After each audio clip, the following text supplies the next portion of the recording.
Can you hear me? I have something to say.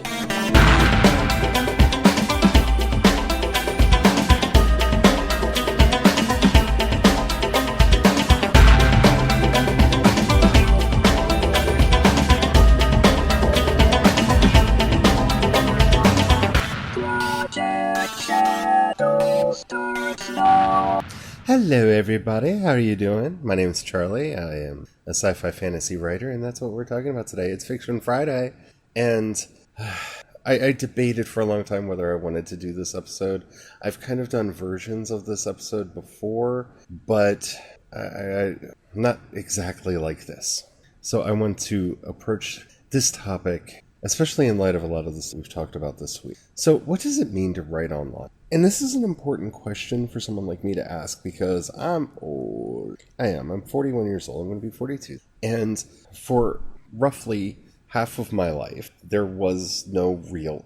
There wasn't. I mean, I got to experience the internet earlier than most because one of my boyfriend's father had a Prodigy account, and we used to get on there. And when I say that I was online, it was more like there were message boards, kinda. If you aren't old enough to remember Prodigy, it's hard to explain Prodigy because it wasn't like AOL, which some of you might remember. There were topics. It was almost Usenet-y, but in a very Prodigy kind of way. So if you could imagine, just like you'd find, if there weren't any websites that you could go to back then. There were just kind of people talking about things. It was different. It was weird. It's really hard to relate to anything that we have now because the experience of it was, number one, very formative for me because I was a child at the time. And so I didn't have the vocabulary to describe it then.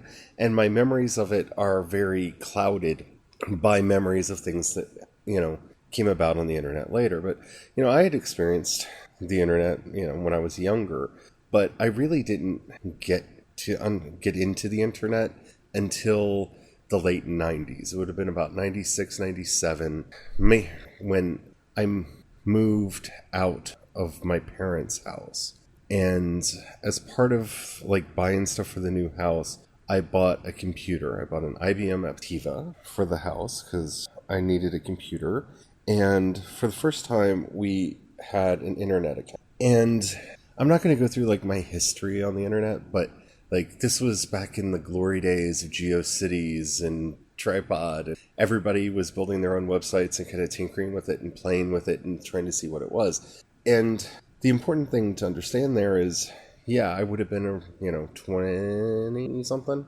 I was in my 20s at the time.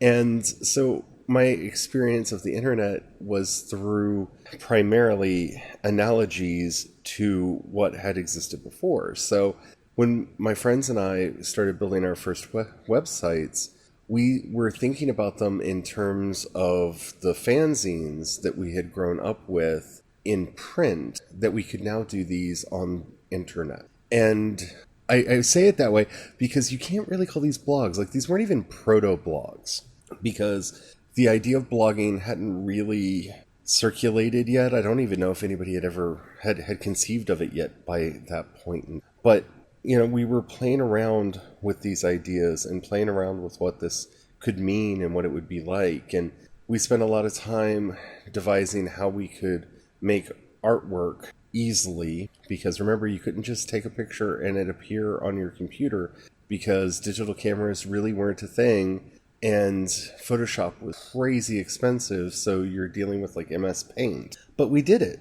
We found ways to get pictures and make pictures and to tell stories and write stories, and we created these really rough fanzines and they really were recreations of the fanzines that existed in print, except for they were now online. And I didn't save any of that. So, and I kind of wish that I had, because it'd be really interesting to, point you to a certain place online where you could see that. And so it wasn't really around until the year 2000. It was 1999. We moved to California. Brian and I moved to California, and that's where my interest in the internet really took off. I learned how to write HTML, I learned how to do CSS, I learned how to do JavaScript, I started making websites. And for the first time, I actually started making blogs. I mean, that's where Project Shadow actually originated. It was all the way back then. If you can imagine, 18, 19 years old now. But that's when I initially started it. And so, over the years, it's taken many different forms, from being a chat community. It was a forum community at one point. It was a group blog at one point. About, 10 years ago, we started playing around with the idea of podcasting and everything. I mean, it's gone through various iterations. And the reason I'm kind of giving this very long preamble to this is all of that was me, my husband, and some friends trying to figure out what Project Shadow should be. And not just what Project Shadow should be, but what does it mean to be on the internet? And so if you go back into the archive at projectshadow.com, where the older episodes are, because I have not taken the time to post them to the new Anchor feed, but if you go to projectshadow.com, you can actually find as many of the old episodes as I still have, which is the majority of them. You'll see, we used to have a very radio-like podcast where we had a soundboard, and Brian co-hosted the episodes with me, and we had very clearly defined segments, and we did news and reviews and commentary, and we really talked about a lot of different things, and it was a much more slick radio show kind of thing than what it is now. And some people may wish that I would go back to that, but the evolution of the show over time happened because, we bought a restaurant, and so Brian didn't have time to be here to co-host with me, and as part of that, he didn't have time to help me research stories. So it became harder and harder for me to research and get ready, feel like I could talk about some of the news items that were coming out, because being able to distinguish between what's just a rumor and what is credible actually takes a bit of work if you want to do it well. And I think if you look back at a lot of our own episodes, with the exception of in Anger and Wrath, I called, Tarja Turunen Tarja because I was mad at her. But if you go back, you'll see all that, and it turned into this over time because, I've always had, struggles with depression throughout my life. And as my depression took hold, I started doing more just turning on the microphone and talking and opening up to the audience and really sharing my life and my thoughts, and doing a lot less of what I had been doing, a lot less of the actual structured podcasts. And I found that I enjoyed this format better, and I found that you all tended to enjoy the format because we were able to really dig into ideas and really explore them and see what they came to, what they were like. And as my depression got worse, and I discovered Anchor, I was able to do these little mini-sodes that you'll see peppered throughout Anchor feed that are fairly disjointed and fairly, some of them are much more depressive than others. But I mean, you can see how bad I was feeling in them, but they provided a way for me to still reach out and get responses from people. And that was so helpful. Like, it's hard for me to express how helpful. And so now that, I feel better, and I really missed doing the daily podcast and decided to bring back the daily podcast, it's kind of adopted this format where it's me talking on a microphone. I have an idea of what I'm going to talk about. I do have a rough sketch of, how I want to talk about it, but I like it being very off the cuff because that's the kind of podcast I enjoy listening to. There are scripted shows, and they're fine and they're wonderful and, very tight shows, but I don't feel like I'm actually hearing what those people actually think about the subjects they're talking about, mainly because they had time to censor themselves and to edit, through the script process.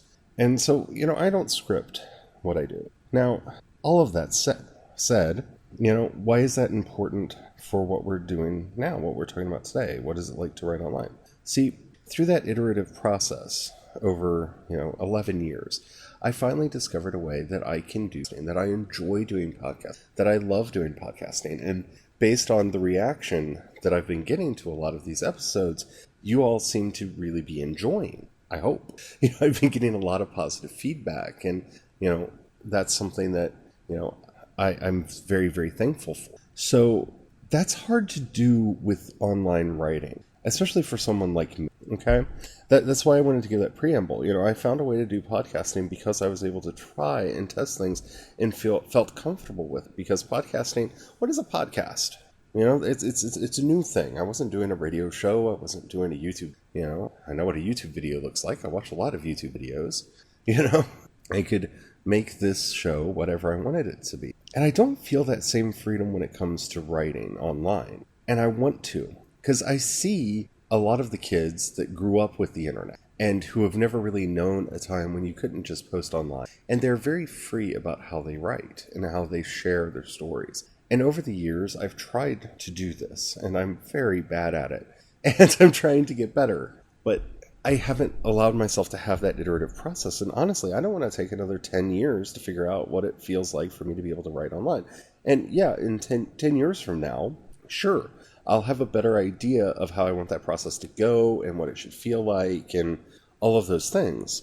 But it has to start somewhere. And so I look at how others do it, and it's not really a good way for me to see how I should do it. And I think anybody who's thinking about writing online really needs to bear that in mind. Yeah, there are models you can follow, there are people that you can emulate, but until you find your own voice, it's not really you writing online. It's not really your writing. I mean, voice is the heart of writing, and discovering your voice and learning to speak with your voice is so important. And through all the years that I've been, writing fiction, I feel like I finally only found my voice last year. I'm not saying that, it wasn't me writing the stories that I wrote before, but I think last year I crystallized into the writer I should be with Labyrinth of Souls and with Crucify My Love and the other work that I'm working on. And so I find myself torn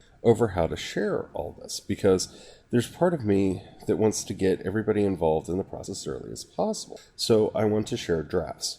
Okay?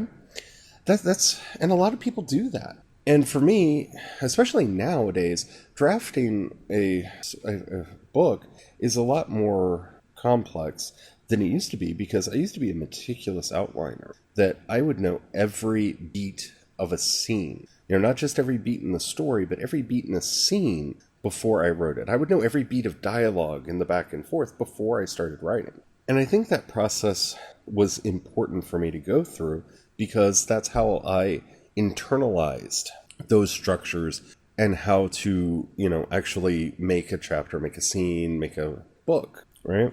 But, starting with Labyrinth of Souls, which I actually wrote a very long outline for, that had all of the beats and all of the points and all of the, and I didn't use it. I tried to use it, and I tried for a long time to use it, and what ended up happening was I didn't like the story I was writing, and so I stopped writing it.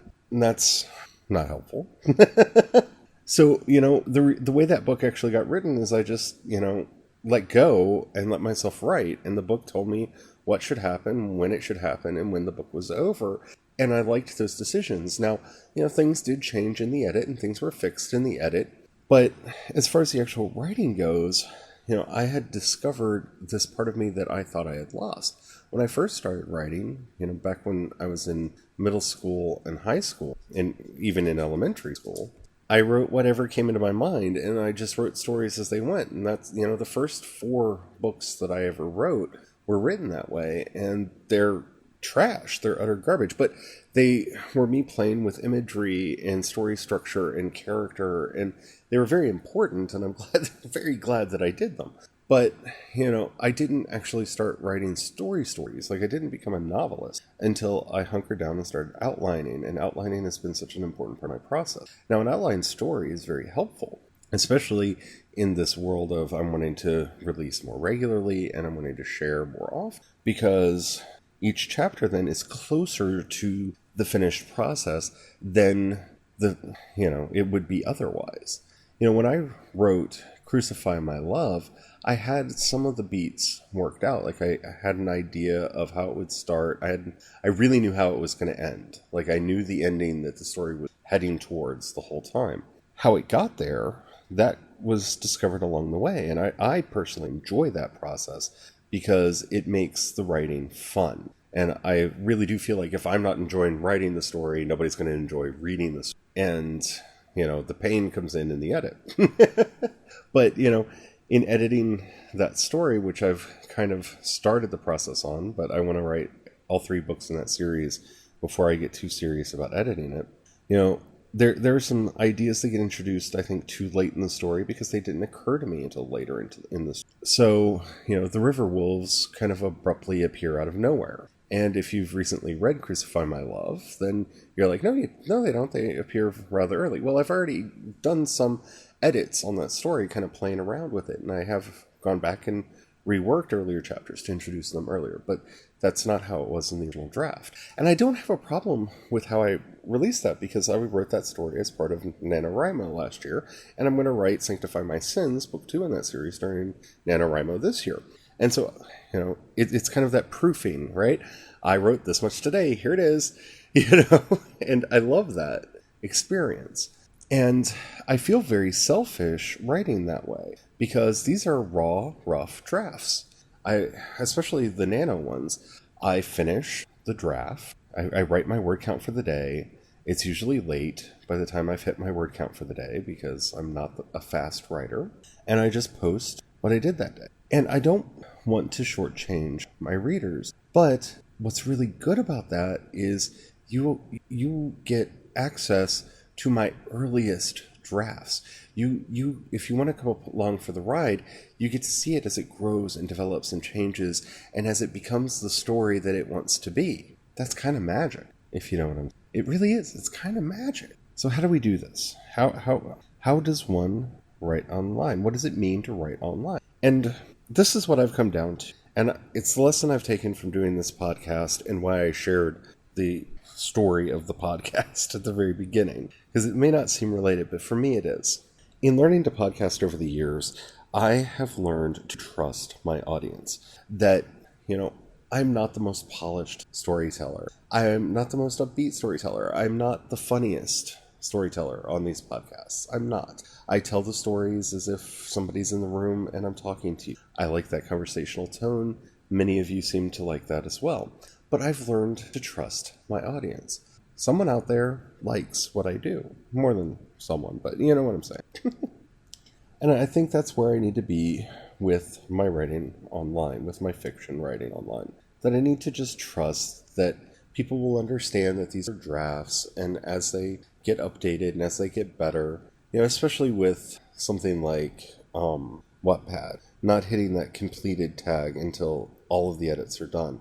And so it's not marked completed, so you can see that work is still being done on it, and you have kind of a warning there. And maybe write a little preamble chapter of, this is a work in progress, please let me know what you think, blah, blah, blah, blah, maybe. I need to learn how to trust myself to write my fiction better. And I need to learn how to trust my readers, that they will understand what I'm trying to do. And eventually we'll come to some happy in between. I don't want it to take 10. But this is all so new to me. I mean, something like Wattpad confuses me more than it really should. It's a very simple system that lets me post stories as I'm writing them or whatever, and lets me get the story out there. And I like the idea of being able to do that.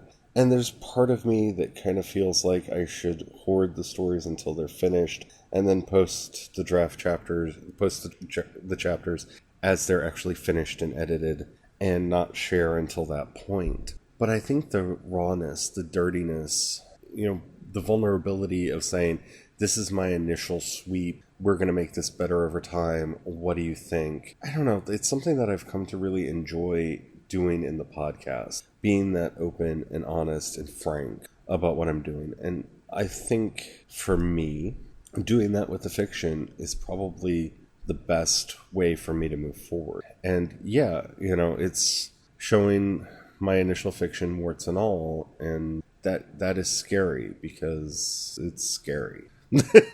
I mean, it is.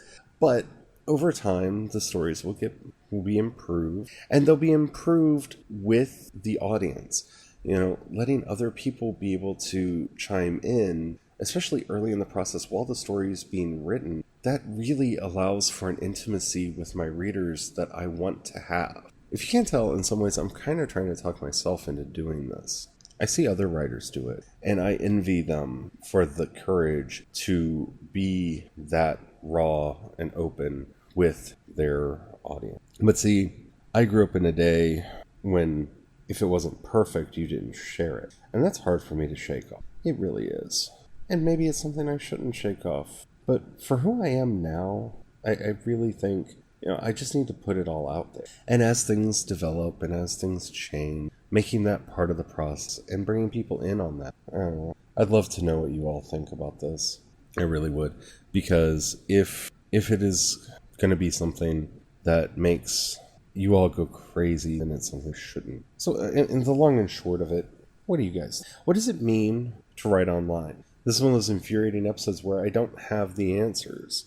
And as we talked about very early on in the comeback of this podcast, I think that it's almost as important to say the question and explore them openly and non-authoritatively. Because I don't think there is a right answer here. I think for some people, they will have to go through that editing process and make sure that they're not sharing anything that has flaws, because their perfectionism and their ego will prevent them from being able to be that open. Because it's prevented me for a long time.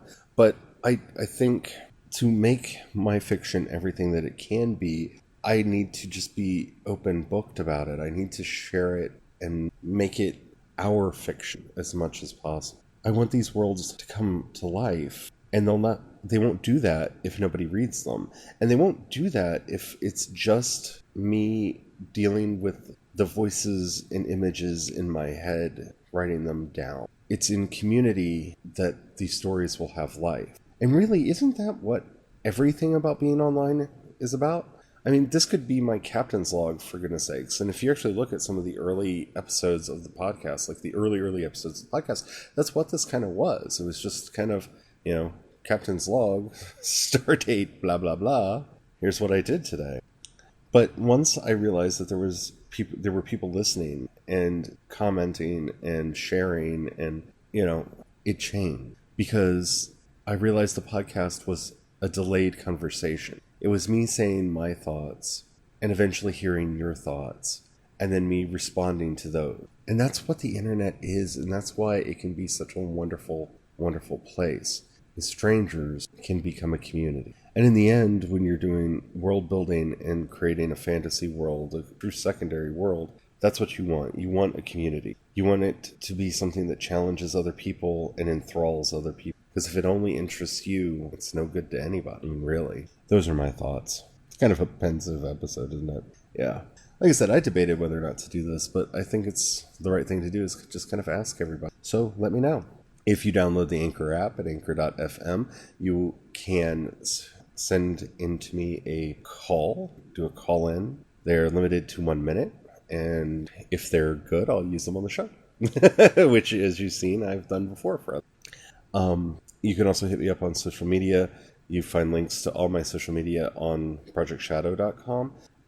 I will advise you maybe use Twitter. I am much more responsive on Twitter than I am on Facebook. So that might be the best place to contact me if you want to do that. Oh yeah. If you want to support the show financially and help me keep doing this and take some of the stress out of my life in wondering how I'm going to pay for all of this, because, yeah, everything costs money nowadays. Whatever app you're listening on, if you look in the show notes, you'll see a link for Anchor support on Anchor. If you click that, it will take you to my support page. You can give $1, $5, $10 a month, and that really does help me out because I'm trying to figure out how to do a lot of things, and support this endeavor is one of them. So that really helps a lot. You can support me there. If you want to support everything I do, including the fiction, support me over on Patreon. Find a link to my Patreon at projectshadow.com, patreon.com/CEDorset. If you can't afford to help financially, but you want to help anyway, if your app that you're listening to me on lets you rate the podcast, please give us it really does help the podcast out, and share the podcast with your friends that you think might like. or just the random people that you talk to online. Share the podcast, help the podcast continue to grow. You guys have been doing wonderful about that, and thank you so much. Like, I really can't thank you enough for all that. The reaction that you guys have given me has been overwhelming. I want to thank my patrons that I already have. Thank you. And until next time, have the fun. Bye.